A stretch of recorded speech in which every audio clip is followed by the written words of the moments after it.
ธีเปิดบ้านสุดฝึกอบรมการเดินสำรวจพลเมืองและที่อยู่อาศัยครั้งที่5ทั่วเมืองสุขุมะ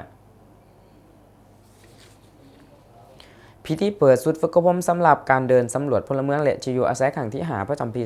2025ได้จัดขึ้นในตอนเสาร์ของวันที่20ตุลาอยู่ที่สโมสรของเมืองสุขุมะโดยการให้เกียรติเขาร่วมเป็นประธานของทานสนั่นศรีดาวงศ์กรรมการพรรคแขวงประธานคณะกรรมการปกครองเมืองทั้งเป็นหัวหน้าคณะสีนำสำรวจพลเมืองที่อยู่อาศัยขันเมืองทานบัวพันธ์เกี่ยวบัณฑิตกรรมการพรรคเมืองหัวหน้าของการเงินเมืองมีคณะสีน้ำขันเมืองและที่อยู่อาศัยมีคณะครูฝึกจากของการสำรวจขันเมืองและนักสัมมนากรจากของการออมขางเมืองขันบ้านเขาห่วม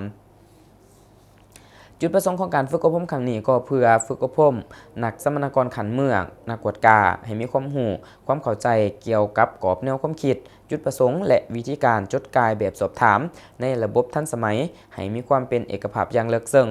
หากประกันสามารถสืบต่อจัดฝึกอบรมให้นักเดินสำรวจและนักกวดกาเพื่อเสริมสร้างความรู้ความเข้าใจเกี่ยวกับหน้าที่ความรับผิดชอบของนักกวดกาและนักเดินสำรวจรวมทั้งวิธีการขั้นตอนในการเก็บกำข้อมูลภาคสนามจำนวนนักเดินสำรวจนักกวดกาที่รับผิดชอบการจัดตั้งปฏิบัติการเก็บกำข้อมูลภาคสนามการฝึกอบรมครั้งนี้นักสัมมนากรได้เรียนรู้เกี่ยวกับหัวหน่วยการสำรวจวิธีการนิยามและขั้นตอนของการสำรวจการใส่แท็บเล็ตและโปรแกรมแบบสอบถามและอื่นๆการใส่แต่ละคำถามระหว่างนักสัมมนากรและครูฝึกอย่างตรงไปตรงมาเฮ็ดให้มีความเข้าใจแจ้งต่อเนื้อในบทแต่ละภาคการฝึกอบรมครั้งนี้แม่นใช้เวลา10วันก็คือวันที่20หาวันที่30ตุลาจึงจะสำเร็จ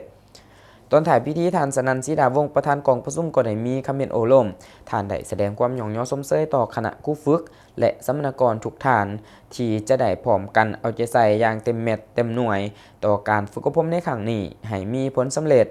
พร้อมกันนำเอาความรู้ความสามารถที่จะได้เรียนมานำเข้าสู่การจัดตั้งปฏิบัติตัวจริงให้ได้ตามระดับคาดหมายที่กำหนดไว้